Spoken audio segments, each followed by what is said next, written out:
Hello दोस्तों, स्वागत है आप सभी का आपके अपने यूट्यूब चैनल मैथ्स दीवाने पर।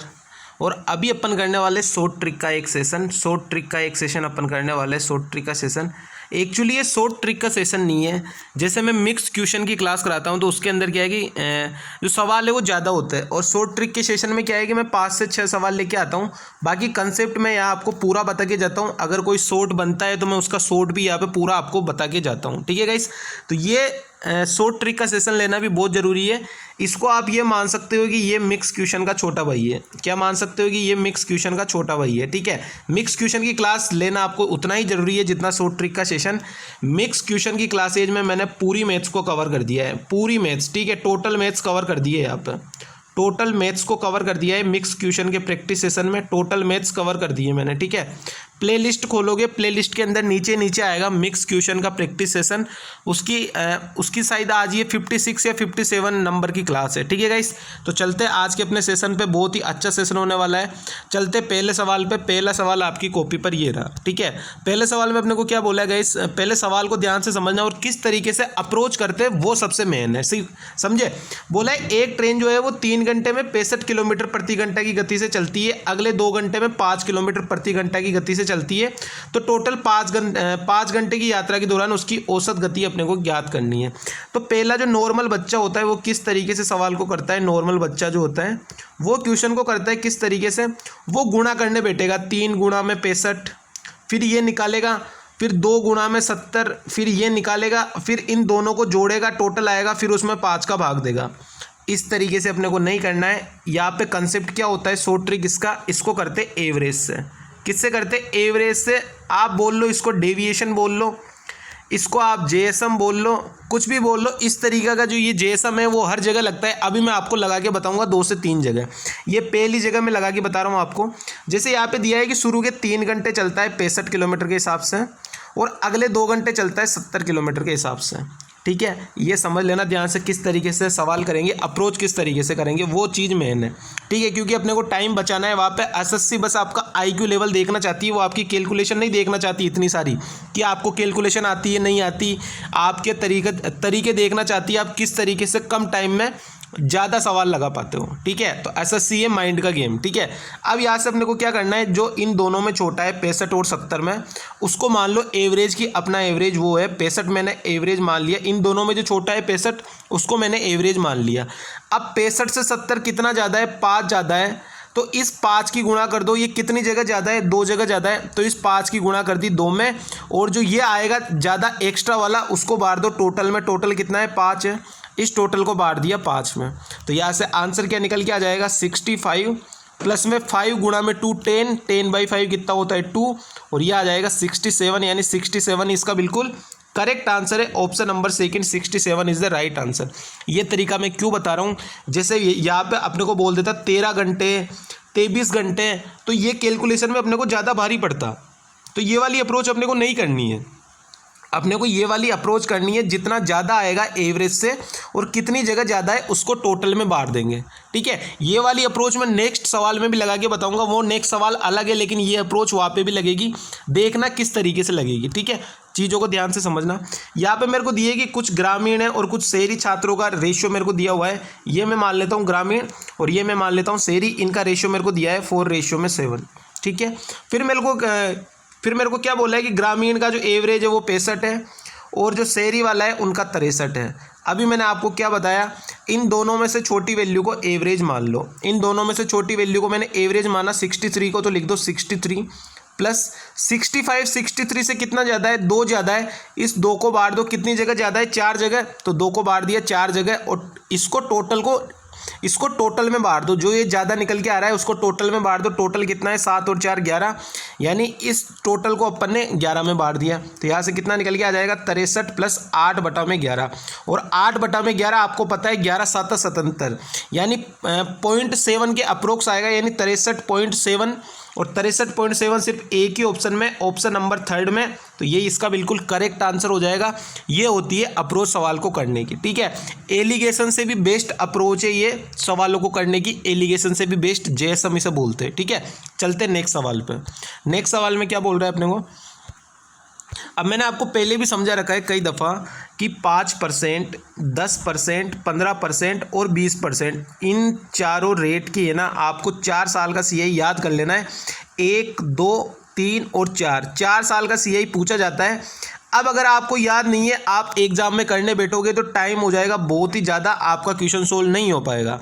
अगर आपको सब कुछ याद है तो क्वेश्चन है सिर्फ 10 सेकेंड का। ये SSC का खेला कि वो ये चाहती है कि आपको सब कुछ याद हो, पेपर में जाके सोल्व नहीं करना है। ये सब माइंड में अपने है ना बिल्कुल सटीक तरीके से बेटर रहना चाहिए कि हाँ इसका जो अगर 15% का पूछ लिया तो क्या आंसर होगा, 5% का 4 साल का पूछ लिया CI तो क्या होगा, ये सब कुछ दिमाग में ऑलरेडी रहना चाहिए। ठीक है, तो यहाँ से मैं देखता हूँ कि सवाल में आता हूँ। A ने B से 1,60,000 रुपये की राशि 10% की साधारण ब्याज पर उधार ली और उसी समय उसने C को समान राशि अर्धवार्षिक रूप से संयोजित चक्रवृद्धि ब्याज पर 2 वर्षों के लिए उधार दे दी, तो A द्वारा अर्जित कुल लाभ कितना होगा, ये अपने को निकालना है। वो साधारण ब्याज पे दे रहा है 10% के हिसाब से 2 साल के लिए, तो ऐसा ही उसका कितना आ जाएगा, 10 गुणा में 2 20 निकल के आ जाएगा, 10 गुणा में 2 20 निकल के आ गया। अब वहाँ से वो क्या बोल रहा है कि CI पे दे रहा है अर्धवार्षिक के हिसाब से 2 साल के लिए। अर्धवार्षिक के हिसाब से देगा तो 10% कितना हो जाएगा, 5% हो जाएगा, और 5% के हिसाब से 2 साल, और 2 साल में भी अर्धवार्षिक है यानी 4 यानी उसको 4 बार ब्याज मिलेगा। 5% के हिसाब से 4 स्लॉट अगर आप बनाओगे ना तो वहाँ से कितना CI निकल के आएगा, 21.550625। बस यही खेला था, इसीलिए ये सारे के सारे सवाल CGL मेंस के, ध्यान रखना सारे के सारे सवाल CGL मेंस के अभी 21, 22 के और 19 के। ठीक है, 21.550625 अगर ये आपको याद होता तो इतना भी नहीं लिखना था, डायरेक्ट अपन लिखते कि 10% के हिसाब से 2 साल का माइंड में 10% के हिसाब से 2 साल का SI 20 और 5% के हिसाब से 4 स्लॉट बनाएंगे तो 21.550625, तो 1,60,000 का डायरेक्ट अपन 1.550625% निकाल देते हैं, यानी 1600 का 2 जीरो से 2 जीरो तो कट जाएगा, तो 1600 का 1.550625% अपन डायरेक्ट निकाल देते। ये कितना आ जाता, 2481, और ये इसका बिल्कुल करेक्ट आंसर हो जाता 2481, ऑप्शन नंबर 3। इस तरीके से सवाल को सोल्व करते, ये सब कुछ नहीं लिखना होता है एग्जाम में। SSC सिर्फ आपका यही देखता है, क्योंकि अब CGL Tier 2 है, 30 सवाल है, 30 मिनट है, यही देखा जाएगा बस। ठीक है, चलते नेक्स्ट सवाल पर। बहुत ही अच्छा कंसेप्ट है, बहुत सारे सवाल अब मेंस के अंदर इस तरीके के पूछे जाते हैं। किस तरीके से सोल्व करते हैं वो चीज़ों को आप देख लेना। पैसों से कोई मतलब नहीं होता है, परसेंटेज में पूछा है तो परसेंटेज में खेलना है। अपने को क्या बोला है सवाल में कि 2 वस्तुओं में से प्रत्येक को इतने में बेचा है का मतलब SP सेम है। क्या है, SP सेम है। उसने पहली वस्तु को 18.75% लाभ पर बेचा। 18.75% मतलब क्या होता है, ये होता है गाइस 3/16। कितना होता है, 3/16 होता है। फिर अपने को क्या बोला है कि ज्ञात कीजिए दूसरी वस्तु को उसने कितनी % हानि पर बेचा, यदि उसे न तो लाभ होता है पूरे सौदे में और न ही हानि होती है, न तो लाभ होता है और न ही हानि हो रही है। ठीक है, इतनी चीज़ समझ में आ गई। अब पहली चीज़ को वो 16 की चीज़ को 19 में बेच रहा है, तो दूसरे वाले का SP तो 19 ही रहेगा, क्योंकि अपने को बोला है कि ना कि दोनों की दोनों वस्तुएं समान मूल्य पर बेचता है, तो SP तो इसका भी सेम रहेगा, 19 का 19। लेकिन अगर आप एक चीज़ देखोगे तो यहाँ पे अगर +3 का प्रॉफिट हो रहा है तो यहाँ पे -3 का लॉस हो रहा होगा, तभी तो जाके ना तो लॉस होगा ना प्रॉफिट होगा, मतलब यहाँ पे चीज़ 22 की होगी, तभी तो वो -3 का लॉस खा के 19 पे दे रहा होगा। यानी यहाँ से परसेंटेज फ्रैक्शन कितना आ जाएगा, 3 का लॉस हो रहा है परसेंटेज के लिए 100 और डिवाइड बाई 22, तो यहाँ से कितना निकल के आ जाएगा, यहाँ से अपना निकल के आ जाएगा guys 13.63%। Option number A is the right answer. बताओ, इससे ज़्यादा हलवा सवाल कोई हो सकता है? नहीं हो सकता। बट कब, जब आपको कंसेप्ट पता होगा, जब आपको कंसेप्ट पूरा पता होगा तब जाके ये सवाल होगा लल्लू सवाल, हलवा सवाल। नहीं तो फिर है ना उलझते रहना और आप जानो और आपका काम जाने। ठीक है, चलते नेक्स्ट सवाल पर। नेक्स्ट क्वेश्चन में अपने को क्या बोल रहा है, ये क्वेश्चन भी बहुत बार पूछा गया है। ये क्वेश्चन मैंने करा दिया है ऑलरेडी रेशियो में। मैंने 7 चैप्टर बिल्कुल बेसिक से कवर करा दिए, लिख लेना यहाँ पे। पहला चैप्टर मैंने करवा दिया है रेशियो, मैंने रेशियो से स्टार्टिंग किया था, रेशियो मैंने पूरा करा दिया। ये सारे के सारे आपको प्लेलिस्ट में जाके मिल जाएंगे, प्लेलिस्ट में जाके आपको सारे के सारे मिल जाएंगे। रेशियो मैंने बिल्कुल 0 से हीरो, एक भी सवाल ऐसा नहीं बचेगा जो मैंने कराया हो और आपको अलग से देखने को मिल जाए। दूसरा चैप्टर मैंने कराया सिंपल इंटरेस्ट, तीसरा चैप्टर मैंने कराया CI, चौथा चैप्टर मैंने करा दिया टाइम एंड वर्क। ये सारे के सारे चैप्टर मैंने बेसिक से करा रखे, आप जाके देखोगे मिल जाएंगे प्लेलिस्ट में आपको। पांचवा चैप्टर मैंने कराया नंबर सिस्टम। छठा चैप्टर मैंने कराया अलजेब्रा, ठीक है, अलजेब्रा। ये सारे के सारे चैप्टर मैंने करवा रखे बिल्कुल बेसिक से, जाके क्लासेस देख लेना एक बार, इनसे बाहर कुछ नहीं आएगा, ठीक है गाइस। अलजेब्रा का बहुत रोल है इस बार एग्जाम में Tier 2 में, तो इसको तो जरूर कंफर्म एक बार देख ही लेना, बहुत ही बड़ा रोल है इसका, ठीक है। चलते नेक्स्ट सवाल पे। ये वाला सवाल अपने को क्या बोल रहा है कि कोई व्यक्ति ये निश्चित धनराशि को अपने 3 बेटों के बीच बांटता है 3:4:5 के अनुपात में। तो 3:4:5 के अनुपात में बांट रहे हैं, यानी यहाँ पे टोटल पैसा कितना है, 12 है। फिर क्या बोल रहे हैं कि यदि उसने इस राशि को 1/3, 1/4 और 1/5 के रेशियो में बांटा होता, तो इस रेशियो को भी सोल्व करेंगे। एलसीएम में ले लूँ 60, तो एलसीएम अगर मैं 60 ले लूँगा यहाँ से, तो अगर 1/3 गुणा में 60 करूँगा 20 आएगा, 1/4 गुणा में 60 करूँगा 15 आएगा, और 1/5 गुणा में 60 करूँगा 12 आएगा। यहाँ से मेरा पैसा कितना हो गया, टोटल 47। अब गाइज आप खुद ही बताओ कि एक आदमी अपने तीनों बेटों में पैसा बांट रहा है, तो ऐसा तो होगा नहीं कि यहाँ पे पैसा अलग होगा और यहाँ पे पैसा अलग होगा, ऐसा नहीं होगा ना, पैसा तो सेम ही होगा वो। तो यहाँ पे पैसे को सेम बनाएंगे, यहाँ पे गुणा करेंगे 47 की और यहाँ पे गुणा करेंगे 12 की। अब देखते अपन अब क्या बोल रहे हैं क्वेश्चन में, इस अनुपात में विभाजित किया होता तो उसके बेटे को जिससे पहले सबसे कम हिस्सा मिला था उसे 1188 रुपये अधिक मिलते हैं। अब यहाँ पे सबसे कम हिस्सा किसको मिल रहा था, इसको मिल रहा था। कितना मिल रहा था, 47 गुणा में 3, 47 गुणा में 3 कितना होता है, 141। अब उसे कितना मिल रहा है, 12 गुणा में 20 यानी 240 मिल रहा है। कितना ज़्यादा मिल रहा है, 99 ज़्यादा मिल रहा है।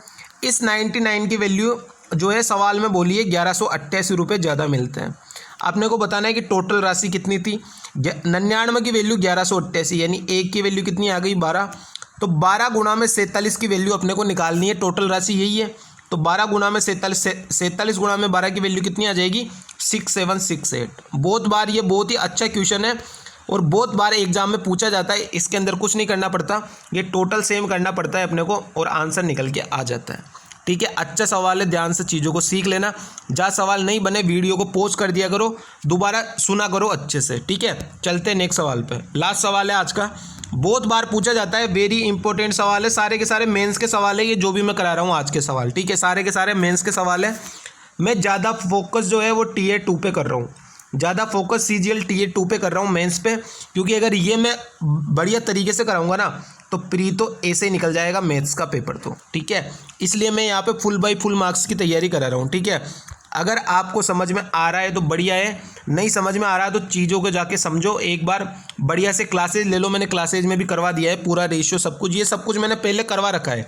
ये सारे के सारे सवाल रेशियो के मैंने पहले भी करवा रखे हैं, ये सारे के सारे CGL मेंस के सवाल है, ठीक है। क्या बोल रहा है अपने को, A और B की मासिक आय का रेशियो 3:5 है। बिल्कुल बेसिक से बता रहा हूँ, रेशियो से भी आप इसे कर सकते हो। तो ये इनकम का रेशियो कितना आ गया, ये आ गया मेरे पास 3x और 5x, A और B का। यहाँ पे लिख लेना A, यहाँ पे लिख लेना B। फिर उसके बाद में बचत का यानी सेविंग का रेशियो अपने को कितना दिया है, ये दिया है 2 और 3, यानी मैं इसको 2y और 3y लिख लूँ। बस ये चीज़ें दी हुई है, यहाँ पे कोई हार्ड सवाल नहीं है। अब बस ये जो लाइन बोलेगा ना, ये आगे वाली ये वाली मेन है। यदि B की आय A की बचत के 3 गुना के बराबर है, B की आय कितनी है, 5x है, ये लिख दिया 5x। ये जो B की आय है वो A की बचत कितनी है, 2y, इसके 3 गुना के बराबर है, यानी 2y गुणा में 3। तो यहाँ से कितना निकल के आ जाएगा, x और y का रेशियो 5x बराबर में 6y, यानी x और y का रेशियो कितना निकल के आ गया, 6:5। अब अपने को क्या बोला है, अपने को बोला है कि A और B के वे का अनुपात कितना होगा। A जो है, अब ये 6 और 5 की वैल्यू रख दो यहाँ पे x और y में, तो A की इनकम है 3x यानी 3 गुणा में 6 18। अब ये बचा रहा है 2y यानी 2 गुणा में 5 10 बचा रहा है, तो कितना खत्म कर रहा होगा, 8 खत्म कर रहा होगा।